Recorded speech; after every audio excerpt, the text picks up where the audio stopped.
Hallo meine Lieben, ich habe euch bis jetzt ja jeweils, wenn ich Siebdruck gemacht habe, gezeigt, wie ich das mit Vinylfolien mache. Das Thema ist halt einfach, diese Vinylfolien kann man dann nur für einen Durchgang quasi verwenden und wenn man die abwascht, dann sind die halt futsch und deshalb wollte ich euch mal eine Variante zeigen, die ihr mit Flexfolie oder HDV machen könnt, die ihr dann auch wiederverwenden könnt. Mehr dazu gleich nach dem Intro.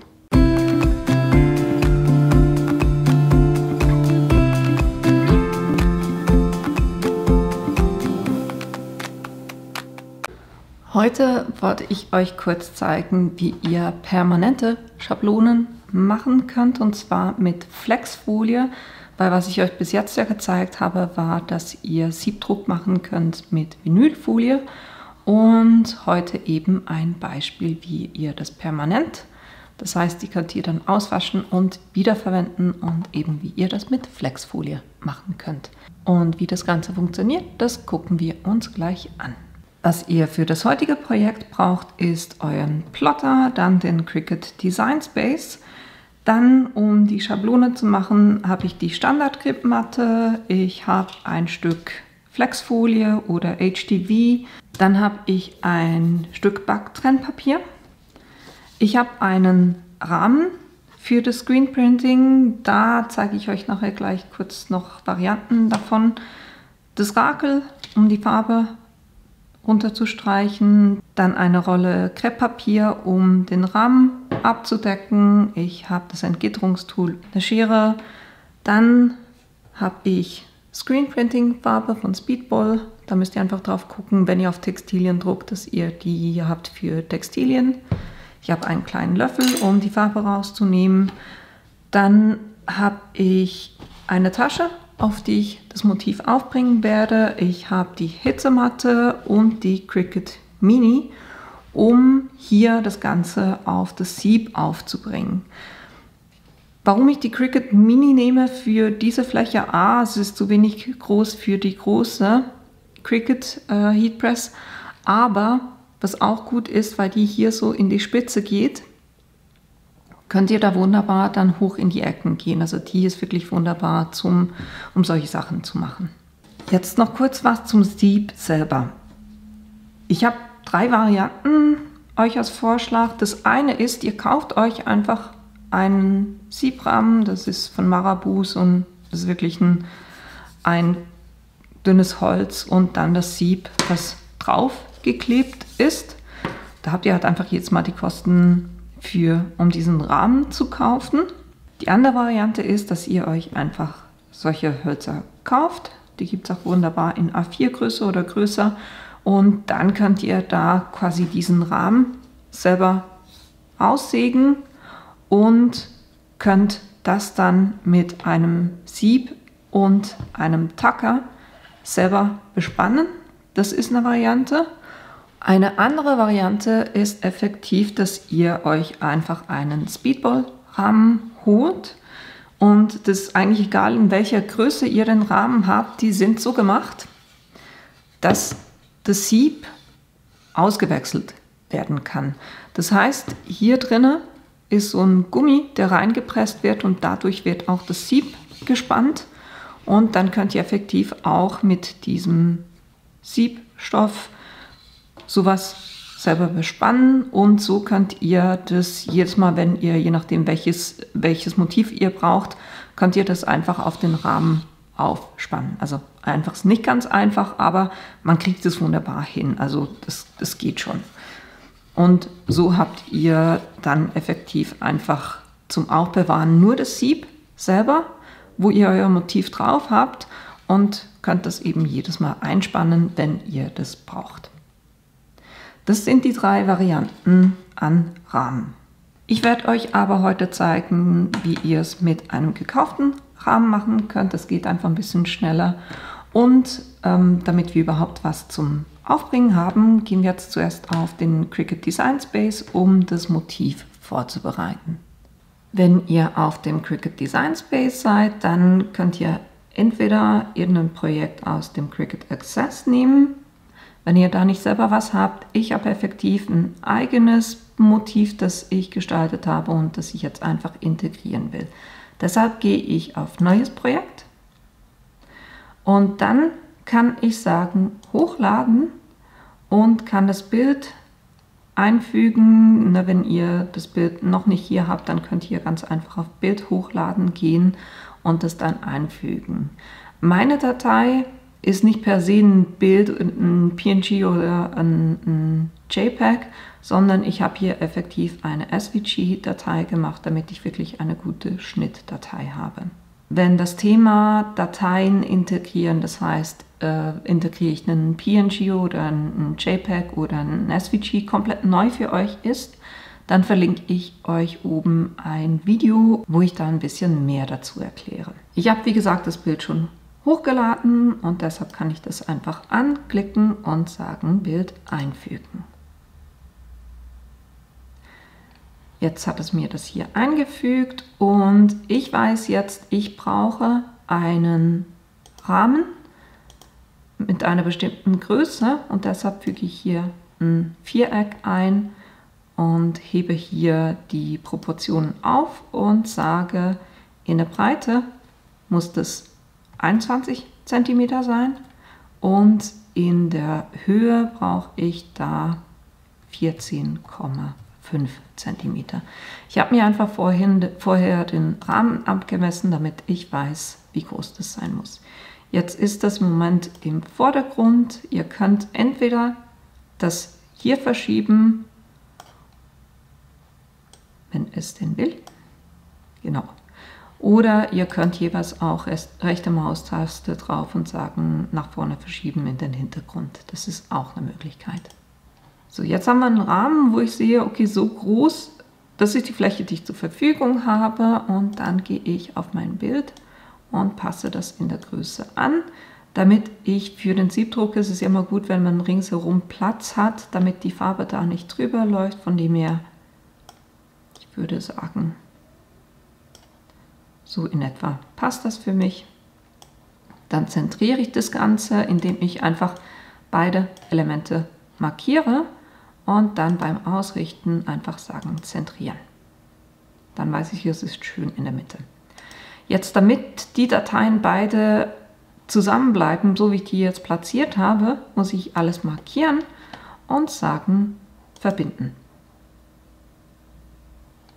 Wenn ich jetzt auf Herstellen gehe,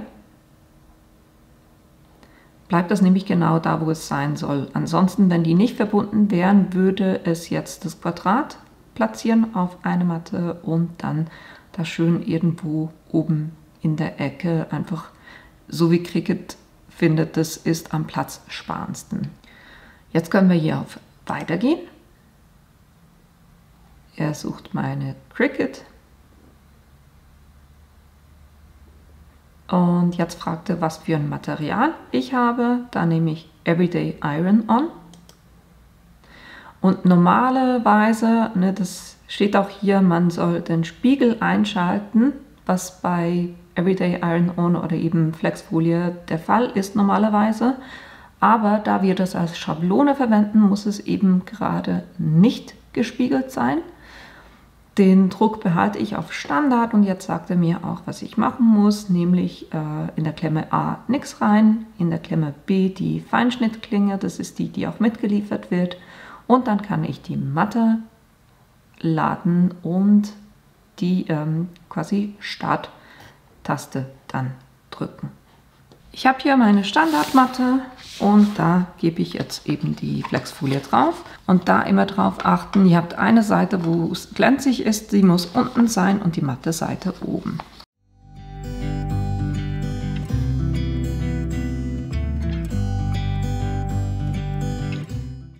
Das Messer habe ich effektiv schon in der B-Klemme drinne und jetzt kann ich ganz einfach die Matte reingeben. Sagen einziehen und jetzt blinkt auch schon unser Startbutton und da kann ich jetzt einfach losdrücken. It never rains in California. The sun is always shining bright.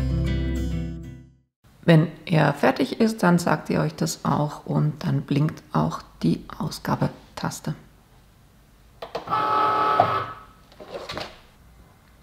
Das war jetzt auch schon alles, was wir mit dem Plotter machen mussten, und da könnt ihr jetzt noch Fertigstellen drücken. Und wenn ihr es speichern wollt, das mache ich jetzt auch noch kurz.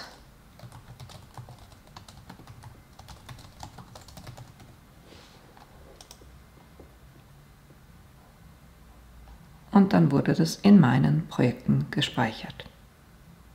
Dann könnt ihr das Ganze auch von der Matte lösen.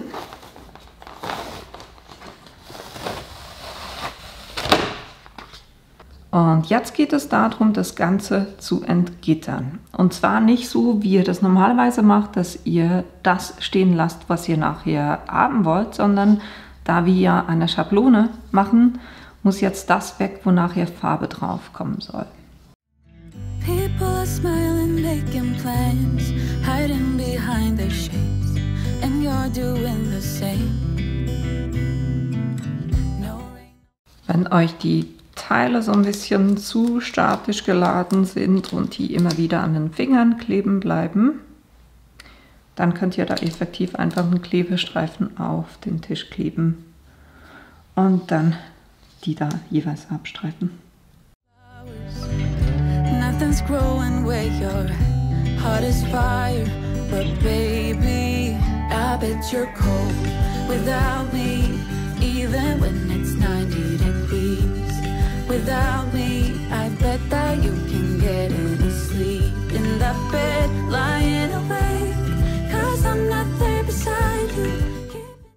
Das, was ihr abgelöst habt, würde ich immer gleich wegschmeißen, damit ihr das nicht auf dem Arbeitsplatz habt und da fälschlicherweise was raufkommt auf euer Design, wo das nicht hingehört. Dann brauchen wir die Matte für die Cricut Heat Press. Die Cricut Heat Press schalte ich auch schon ein. Bei mir ist es jeweils eine 2 für meine Flexfolie, dann das Backtrennpapier und natürlich das Sieb. Jetzt, wenn ihr es anguckt, von hier aus werden wir das Screenprinting machen und deshalb müssen wir das hier hinten drauf bringen und zwar schön mittig.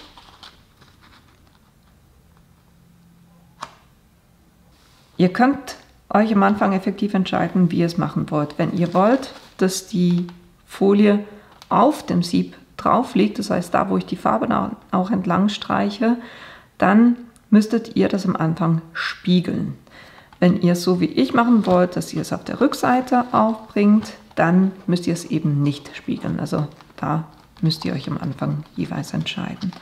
Dann bringe ich das so hier mittig auf. Und warum haben wir jetzt ein Backtrennpapier drunter?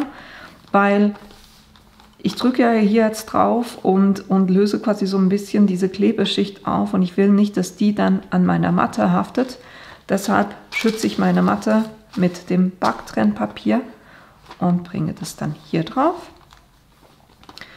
Die Cricut Heat Press hat sich auch schon aufgeheizt und jetzt kann ich da ganz einfach, so wie ich auch das auf Stoff übertragen würde, kann ich da drauf gehen und das ganz vorsichtig einfach mit der Hitze quasi drauf befestigen.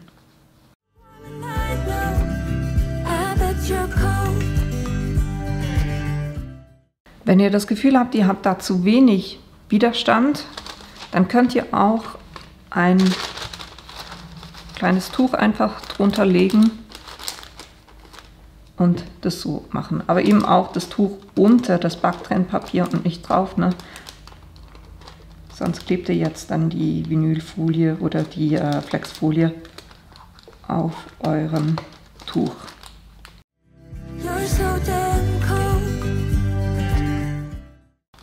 Ich habe effektiv beide Varianten schon gemacht, das heißt, dass ich es oben aufgetragen habe, aber eben auch von unten. Klar geht es ein bisschen einfacher, wenn ich es von oben mache, weil dann habe ich dann kann ich das schön flach drauflegen. Aber ich bin dann halt einfach mit der Farbe auch immer auf der Folie, deshalb ja, dachte ich, ich mache das heute mal so und zeige euch das mit der Variante. In California, is always shining. So, ich habe das Gefühl, das war jetzt genug. Und ihr merkt jetzt auch, ne, also das Backtrennpapier haftet hier dran, weil eben genau der Kleber durchgeflossen ist. Aber das Schöne ist, das könnt ihr ganz einfach abziehen.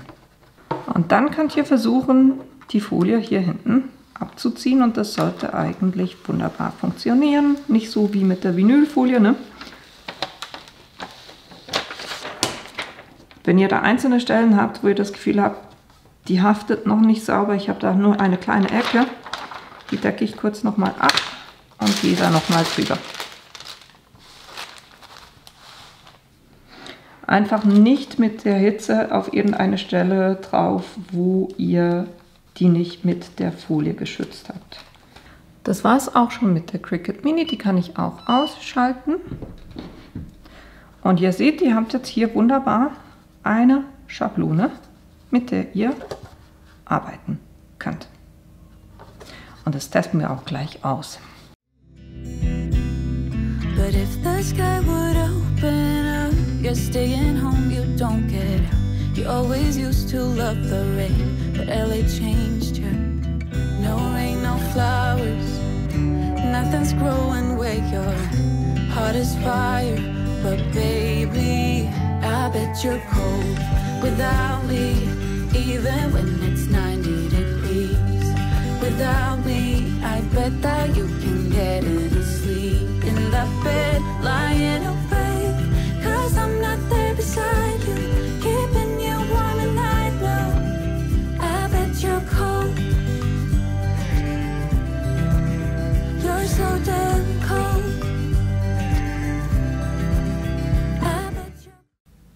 Ich habe das Ganze bedruckt und die Schablone auch schon ausgewaschen und ihr seht hier auch, ne, also die haftet immer noch wunderbar drauf, auch wenn ich die mit Wasser ausgewaschen habe.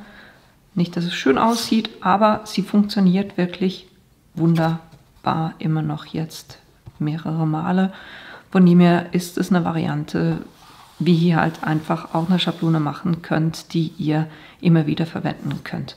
Es geht auch ganz ehrlich gesagt einfacher, weil ich hier nicht mit dem Übertragen von der Vinylfolie quasi die Übertragungsfolie ablösen muss, sondern da geht es halt schon einfacher mit dieser Flexfolie. Ich habe das Ganze mit dem Drucken nur ganz kurz im Schnelldurchlauf durchgelassen, weil es mir heute nicht darum ging. Ich habe euch ein Video, das verlinke ich euch hier oben, wo ich ein bisschen mehr dazu sage. Und da zeige ich euch auch eine Vorrichtung, die ich habe, um effektiv diese Rahmen einzuspannen und dann auch nachdrucken kann. Und es ist effektiv ein wesentlicher Vorteil, wenn ich hier, ne, das lege ich irgendwo drauf und bedrucke das. Und wenn ich es hebe, dann sehe ich erst dann, okay, hat es gut bedruckt oder nicht, müsste ich da nochmal nachdrucken und ich kann es dann nicht nochmal auf die gleiche Stelle legen. Das funktioniert einfach nicht. Und deshalb ist dieser Rahmen wirklich extrem hilfreich. Und warum sage ich das jetzt? Ganz einfach darum, weil ich habe am Anfang gesagt, es gibt mehrere Varianten. Ich habe euch heute die hier gezeigt. Per se, wenn ihr das wirklich öfters machen wollt, würde ich für euch wirklich anraten, dass ihr so einen Speedball-Rahmen nehmt und das dann mit dem Bespannen macht. Bei denen könnt ihr effektiv dann auch in so eine Vorrichtung einklemmen und so das quasi immer wieder heben und schließen und so auch nachdrucken. Und dann macht das Ganze auch ein bisschen mehr Spaß, weil die Resultate halt einfach wirklich viel besser rauskommen. Aber per se war das, was ich euch heute zeigen wollte, einfach hier die Variante, dass ihr mit Flexfolie permanente Schablonen machen könnt fürs Siebdrucken und dass das wirklich auch super funktioniert. Ich hoffe, euch hat das Video gefallen und die Infos waren auch hilfreich für euch. Die Materialien, die ich verwendet habe, die werde ich euch unten in die Links reinstellen. Und wenn ihr meinen Kanal bis jetzt noch nicht abonniert habt, dann tut es doch bitte, weil das hilft mir tatsächlich auch weiter. Und ich hoffe, wir sehen uns in einem meiner nächsten Videos wieder. Bis bald! Everyone wants to be swept